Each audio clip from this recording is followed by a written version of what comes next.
First it was sit line. Now Portland has a new plan to keep sidewalks clear.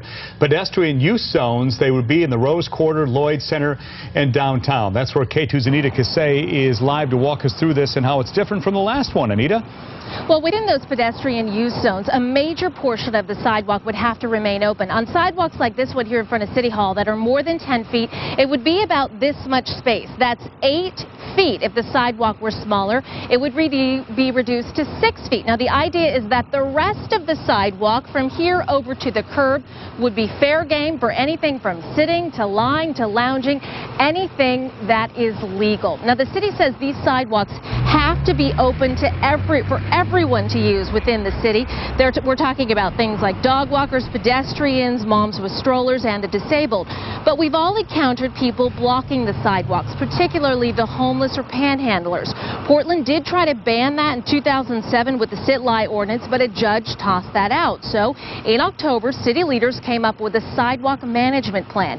These zones are one aspect of that and centered on federal rules that relate to people with disabilities, with the hope that they'll ultimately survive another lawsuit.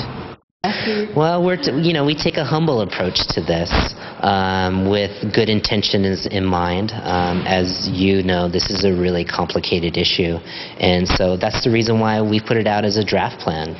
We want to get that feedback from folks and see what people think. As long as officers go about enforcing this in the spirit of, everyone's allowed to use the sidewalks, so could you move to the side, and not really going out on a crusade to make sure that, people that we felt were targeted under the sit-lie are removed from the streets. I think it's a really equitable sharing.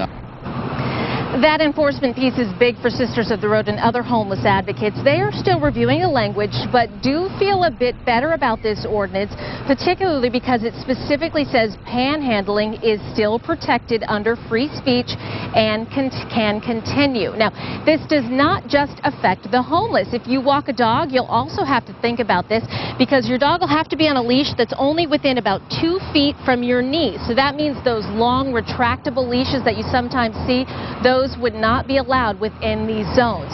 If you want to comment on this, the city does want to hear from you, and you have until next week. Live in downtown Portland, Anita Kasey, K2 News.